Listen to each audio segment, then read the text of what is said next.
Bonjour à tous, c'est Atlas 510. J'ai le plaisir aujourd'hui de vous retrouver pour une nouvelle vidéo. Donc, comme vous avez pu le voir à la miniature, aujourd'hui je vous présente donc le deck Cyber qui est utilisé par Alexia Rod lors de la saison 1 de Yu-Gi-Oh! GX. Donc, c'est un archétype que j'aime beaucoup. Comme vous avez pu le voir auparavant dans mes dernières vidéos, j'avais fait le deck profile de Charlie avec les koalas. Aujourd'hui, je m'attaque à un autre personnage de l'animé. Donc, avec les monstres cyber, que ce soit la cyber trancheuse, la patineuse à lame ou la cyberdanseuse. Donc voilà, je vais vous présenter ça tout de suite. Donc, j'ai fait ce petit deck pour que ce soit un deck fun, avec laquelle quand on joue avec MJ, on puisse s'amuser. Il est pas super fort, mais il y a des bonnes petites cartes. En tout cas, on s'amuse énormément quand on le joue. Donc on va jouer 3 patineuses à lame. Donc ça, c'est la carte clé pour, la fusion que je vous présenterai tout à l'heure. Après, on va jouer 3 cyber danseuses étoiles. Donc, je vous l'ai pas dit, mais les cartes cyber, donc sont des monstres guerriers généralement de terre ou dont le niveau varie entre 4 et 3. Donc, si cette carte attaque directement, elle gagne 500 d'attaque durant la damage step uniquement. Donc comme vous avez pu le voir, donc c'est pas des cartes, avec, des effets, de dingue, ils ont pas non plus une super attaque, mais en tout cas, moi, c'est un archétype que j'aime beaucoup. Donc voilà pourquoi je vous fais le deck aujourd'hui. Derrière, on va jouer donc 3 cybergymnastes. Donc une fois par tour, vous pouvez défausser une carte, puis cibler un monstre en position d'attaque contrôlé par votre adversaire, détruisez la cible. Donc cette carte est très très forte, elle a un effet super sympa et à l'époque c'était vraiment très fort. Par contre, elle a 1008 de défense et elle a que 800 d'attaque. On la joue en x3. Derrière, on va jouer 2 cybertutus. Donc c'est toujours pareil, c'est un monstre guerrier de niveau 3, un monstre guerrier terre. Donc si l'attaque de chacun des monstres contrôlés par votre adversaire est supérieure à celle de cette carte peut attaquer directement. Donc c'est toujours cool pour faire des dégâts directs. On la joue en x2. Derrière, on va jouer 3 Cyberprima. Donc elle, ça change un peu, c'est, le monstre à sacrifice du deck. Elle est de niveau 6 et par contre, c'est un monstre guerrier lumière. Donc vous allez voir, c'est assez intéressant pour la suite, quand je vais pouvoir vous présenter les fusions qu'il y a dans l'extra deck. En plus, elle a un effet qui est assez sympa. Si cette carte est invoquée par sacrifice, détruisez tous les magies face recto sur le terrain. Donc pour l'époque, c'était très, très fort. Derrière, on va jouer une carte que, je pense aurait pu être dans son deck. Donc c'est le capitaine en maraude. Donc votre adversaire ne peut pas cibler de monstre de type guerrier face recto, celui-ci exclut avec une attaque. Lorsque cette carte est invoquée normalement, vous pouvez invoquer spécialement un monstre de max niveau 4 depuis votre main. Donc en plus, elle permet de remplir le board, c'est assez sympathique, parce que je joue des fusions, mais je joue aussi pas mal d'Xyz, de niveau 4 pour que le deck soit un peu plus fort. Donc il est intéressant de remplir le terrain assez facilement de monstres guerriers. Donc derrière, on va jouer 2 Goblin Baird. Alors, lorsque cette carte est invoquée normalement, vous pouvez invoquer spécialement un monstre de max niveau 4 depuis votre main, puis changer cette carte en position de défense si vous activez cet effet. Donc pareil, toujours pratique pour remplir le terrain, j'en joue que 2 fois et derrière je vais jouer un chevalier commandeur. Donc tant qu'il y a un autre monstre sur votre terrain, votre adversaire ne peut pas sélectionner cette carte comme une cible d'attaque tant que cette carte reste face recto sur le terrain. Augmentez l'attaque des monstres de type guerrier sur votre terrain de 400 points. Donc c'est sympa, elle permet de buff un petit peu l'attaque de mes autres monstres guerriers, c'est assez sympa. Donc après je vais jouer 3D1, alors pardon, 2D imprévu, pardon. Si vous ne contrôlez aucun monstre, invoquez spécialement un monstre normal de max niveau 4 depuis votre deck. Donc ça peut être très pratique pour justement aller chercher cette carte-là, la patineuse à lame, qui est utile dans la fusion du deck. Donc on va jouer 2 dés imprévus. Derrière, on va jouer 3 doubles invocations. Donc pareil, toujours dans le but de faire de l'invocation supplémentaire pour remplir notre terrain de monstres guerriers. Bien sûr, je vais jouer 3 polymérisations. Un sage de fusion pour aller chercher la polymérisation. Vu qu'on joue que des monstres guerriers, je vais jouer un guerrier réincarné. Donc ciblez un monstre guerrier dans votre cimetière, ajoutez la cible à votre main. Du coup, je vais jouer un renfort de l'armée aussi, pareil, pour aller chercher un monstre guerrier utile.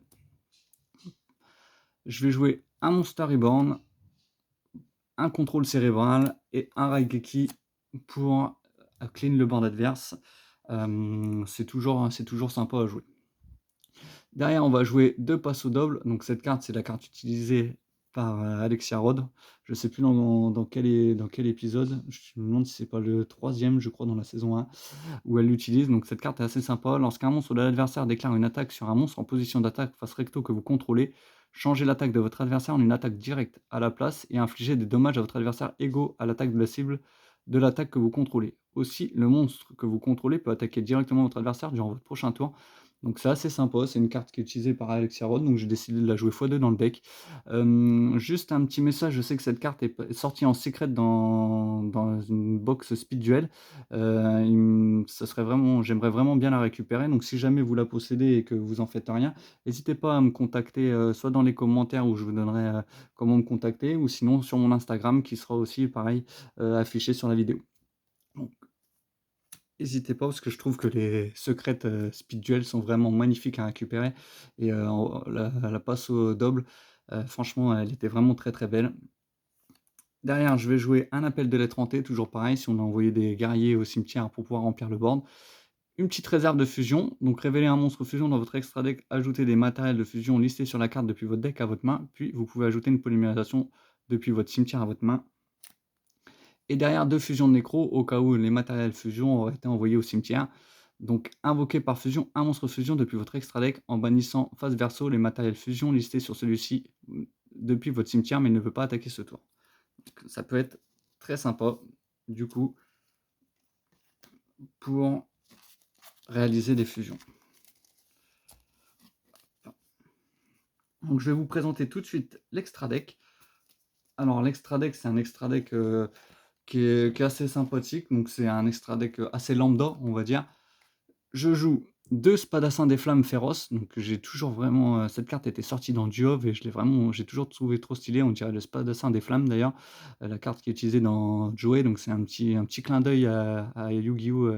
Duel Master, pas Duel Monster pardon, excusez-moi et franchement je la trouve, vraiment super. En plus il faut 2 monstres, 2 noms différents, donc ça peut être très facile à faire et tous les monstres guerriers sur le terrain gagnent 500 d'attaque. Si cette carte invoquée par lien et détruit ton combat ou par un effet de carte de l'adversaire, tant qu'elle est dans la zone monstre de son propriétaire, vous pouvez cibler un monstre non lien guerrier dans votre cimetière, invoquez-le spécialement, mais maintenez-le lorsqu'il quitte le terrain. Vous ne pouvez utiliser cet effet de Spadassin des Flammes qu'une fois par tour. Toujours sympa pour les monstres guerriers, j'en joue x2. Derrière, on va jouer un petit décodeur bavard. Donc ça, c'est sympa. 2 monstres à effet, gagne 500 pour chaque monstre pointé par cette carte. Lorsque votre adversaire active cette carte ou un effet qui cible un ou plusieurs cartes que vous contrôlez, vous pouvez sacrifier un monstre pointé par cette carte, annuler l'activation et si vous le faites, détruisez la carte. Donc comme vous avez vu, on a pas mal de cartes magie pour remplir le board ou même d'autres cartes qui permettent de faire des invocations supplémentaires. Donc on peut très vite réaliser une petite Link 3 ou la petite Link juste avant le Spadassin des Flammes. Vu que nos monstres guerriers n'ont pas beaucoup d'attaque, c'est des cartes qui sont assez sympathiques à utiliser. Derrière, on va jouer pardon, des guerriers de type, des guerriers de niveau 4, pardon.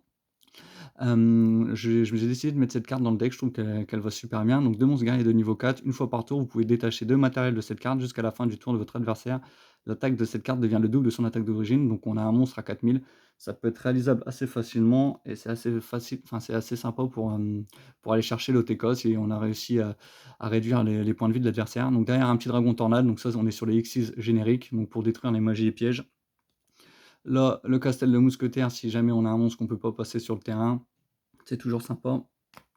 Derrière, on a un refaiseur des voleurs du temps.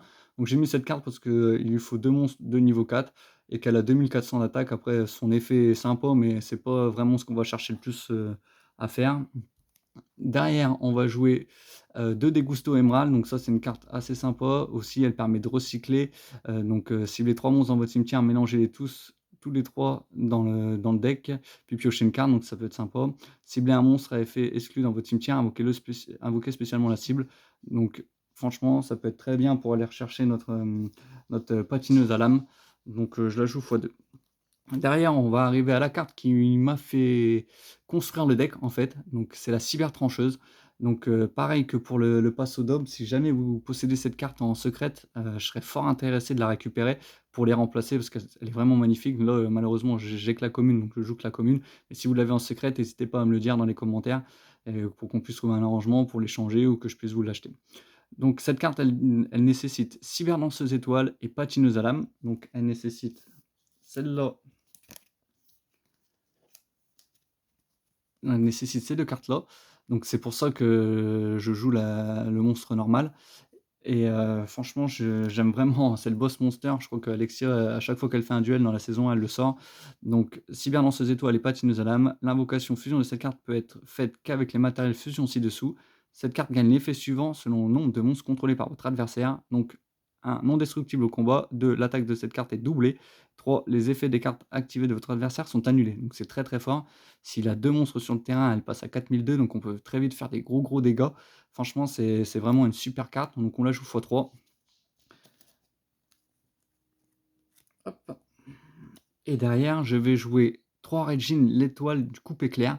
Donc cette carte-là, quand j'ai ouvert, BLCR, je me suis dit: «Bah, écoutez, franchement, je pourrais la jouer dans ce deck-là parce qu'il faut un monstre lumière guerrier de minimum niveau 5 plus un monstre terre guerrier». Donc c'est-à-dire avec le Cyber Prisma qui est de niveau 6 lumière et après n'importe quelle carte de niveau 4 guerrier qu'on joue dans le deck, on peut la sortir. Et là, vous allez voir, donc c'est une machine à OTK. Elle a vraiment un très gros effet. Donc si cette carte attaque un monstre en position de défense, infligez des dommages de combat perçants. Donc ça, c'est toujours pratique. Si cette carte combat un monstre sans niveau, les dommages de combat infligés par cette carte à votre adversaire sont doublés. Durant la end phase, si cette carte est dans le cimetière parce qu'elle a été détruite au combat ou par un effet de carte, et il a été envoyé ce tour, vous pouvez cibler 2 monstres guerriers de max niveau 7 dans votre cimetière, invoquez-les spécialement. Vous ne pouvez utiliser cet effet de Regine l'étoile coupée claire qu'une fois par tour. Donc je la trouve vraiment très très forte. Ça, c'est le boss monster du deck qui rentre très très bien dans le deck. Donc voilà pour la présentation de mon petit deck cyber. Donc encore une fois, c'est un deck fun, c'est un deck avec lequel je m'amuse énormément. On n'a rien à voir avec des decks compétitifs. Donc non, c'est vraiment un deck fun qui, moi, l'archétype me plaît énormément. Voilà pourquoi j'ai décidé de faire le deck. Donc en tout cas, pour ne rien louper de mes prochaines vidéos, je vous invite à liker et à vous abonner si ce n'est pas encore fait. Un petit commentaire, c'est toujours très encourageant pour sortir d'autres contenus. Et ça m'encourage moi à tourner d'autres vidéos, à vous sortir du contenu, que ce soit des collections ou des deck profiles. Et, et bah voilà, c'est tout pour cette vidéo. Au plaisir de vous retrouver pour une prochaine vidéo. C'était Atlas 510. À bientôt.